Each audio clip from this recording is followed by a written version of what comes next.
दोस्तों, एनवीएन के चक्रव्यूह में आपका स्वागत है। आज हम मोदी के शपथ ग्रहण में नीतीश, नायडू और मोइजू पर चर्चा करेंगे।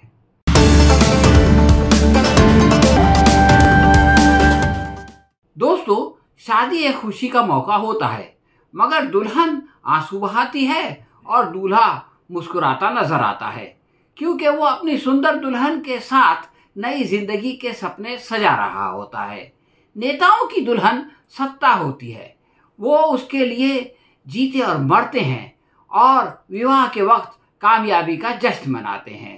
राजनीति में इसे शपथ ग्रहण समारोह कहा जाता है, लेकिन अगर किसी कारण सपनों की दुल्हन के बजाय किसी अपंग से शादी की नौबत आ जाए तो दूल्हे का चेहरा उतर जाता है। पीएम मोदी के साथ यही हुआ। सरकार गठन का दावा करने के समय उन्होंने मुस्कुराने की बहुत कोशिश की, मगर बन नहीं पड़ा। एक सुपरस्टार खुशी की एक्टिंग करने में नाकाम हो गया, क्योंकि मुनव्वर राना ने कहा था, हार है तो हार का इजहार होना चाहिए, हार है तो हार का इजहार होना चाहिए, आपको चेहरे से भी बीमार होना चाहिए।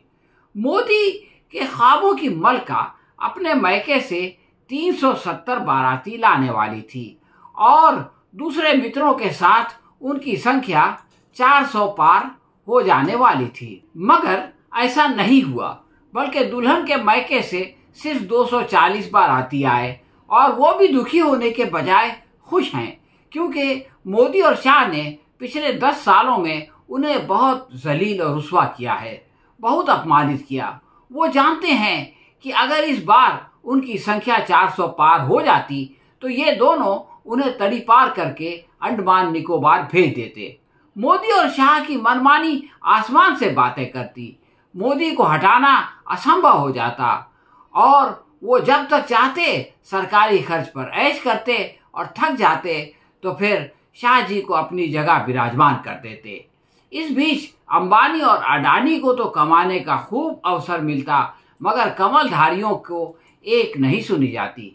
उन्हें विश्वास है कि मोदी है तो मुमकिन है का तिलिस्म टूटने से उनका महत्व बढ़ेगा और उनको अपनी मेहनत का श्रेय भी मिलने लगेगा। वरना तो ये है कि जो कुछ भी होता है वो मोदी की वजह से होता है, उनके अलावा कोई कुछ करता ही नहीं है। ये हकीकत है कि कांग्रेस मुक्त भारत बनाने वाले मोदी और शाह ने विपक्ष से अधिक अपनी पार्टी और संघ परिवार का नुकसान किया है। दुनिया की सबसे बड़ी पार्टी का घोषणा पत्र एक व्यक्ति यानी मोदी की गारंटी बन गया और मैं के शोर में बीजेपी के शेर भीगी बिल्ली बनकर मिमियाने पर मजबूर कर दिए गए। बीजेपी के अंदर मोदी की इस हार से जो उत्साह और आत्मविश्वास पैदा हुआ है, इससे प्रधानमंत्री को डर लगता है। चुनावी प्रचार के बीच विपक्ष से हार की शिकस्त का डर उन्हें ऊल फूल बकने पर मजबूर कर रहा था, लेकिन अब उन्हें खुद अपने लोगों का डर सताने लगा है। संविधान के अनुसार ये सदस्यों की एक मीटिंग होनी चाहिए थी और उसके बाद राष्ट्रपति सरकार बनाने का न्योता देते और आगे चलकर विश्वास मत प्राप्त करने के लिए समर्थकों का पत्र प्राप्त किया जाता। इस बार भाजपा सांसदों की मीटिंग के बजाय सीधे एनडीए ने मोदी को नेता चुन लिया। मोदी तो भाजपा का नाम तक भूल गए। वो कह रहे हैं कि 1962 के बाद पहली बार एनडीए सरकार तीसरी बार शपथ ले रही है, यानी पिछली दोनों ही सरकारें बीजेपी की नहीं थी। अपने फायदे की खातिर मोदी ने अपनी पार्टी का महत्व कम कर दिया है। वो आदमी ऐसा कर रहा है जो किसी भी समय झोला उठाकर चल देने का ढकोसला देते हुए कहता था कि उसके आगे पीछे कोई नहीं है। इस गलत बात को सही मान भी लिया जाए, तब भी मोदी के आगे पीछे ऊपर नीचे खुद मोदी का होना क्या कम है। मोदी को डर था कि अगर भाजपा सांसदों की मीटिंग में एक भी व्यक्ति मोदी के सिवा किसी और का नाम पेश कर देता तो उनकी इज्जत मिट्टी में मिल जाती और विद्रोह का जो बीज पड़ जाता उसको पाल पोस कर आरएसएस बड़ा पेड़ बना देता।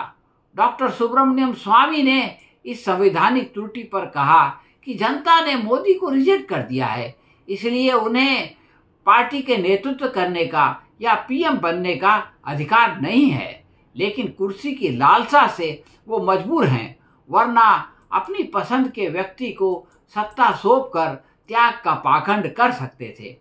पीएम बनने की लालच में मोदी ने अपनी प्रतिष्ठा और पार्टी की परंपरा समाप्त कर दी है।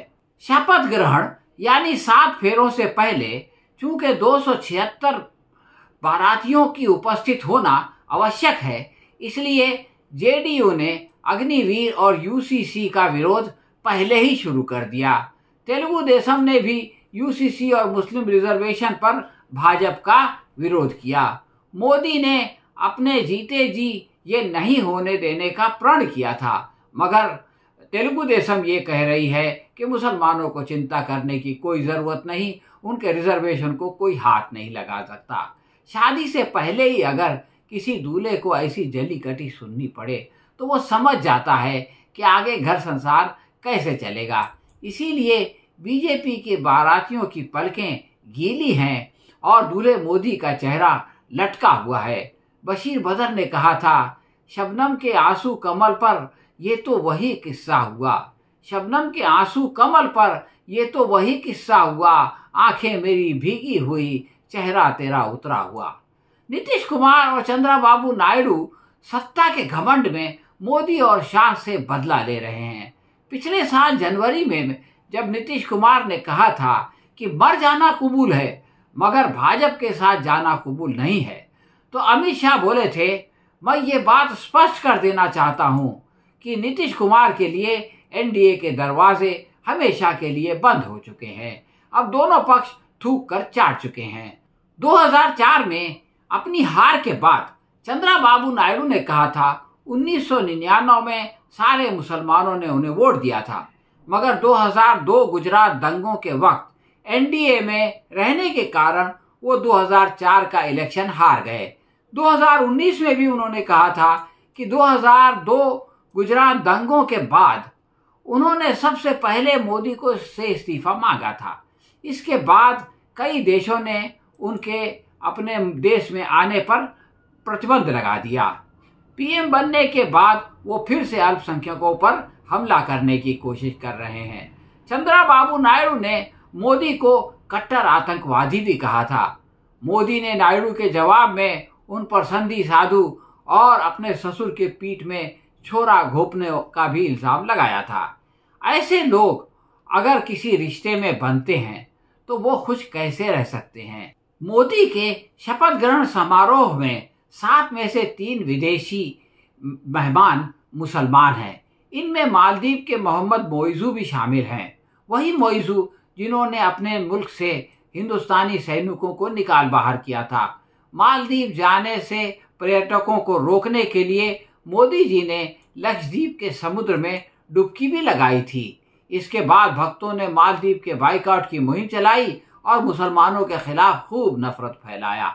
शपथ ग्रहण समारोह में मोहम्मद मोइजू को देखकर भक्तों पे क्या गुजरेगी इसका अंदाजा लगाना मुश्किल नहीं है। वैसे पिछले 5 दिनों में प्रधानमंत्री काफी बदल रहे हैं। भगवा रंग तो वो पूरी तरह भूल ही गए हैं। पहले उनका जैकेट का रंग हरा हुआ, इसके बाद वो जिस संविधान की कॉपी को चूम रहे थे उसका रंग भी हरा था।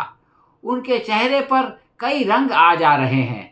आगे भी ये सिलसिला जारी रहेगा। बकौल अमीर इमाम, अभी तो और भी चेहरे तुम्हें पुकारेंगे, अभी तो और भी चेहरे तुम्हें पुकारेंगे, अभी वो और भी चेहरों में मुंतकिल होंगे, यानी और भी चेहरों में बदलेंगे। हाँ तो दोस्तों, ये थी हमारी आज की समीक्षा। आपको कैसी लगी हमें कमेंट बॉक्स में लिख के बताएं। अगर पसंद आई हो तो इसे लाइक या शेयर करें। हम बहुत जल्द किसी नए विषय के साथ आपकी सेवा में फिर हाजिर होंगे।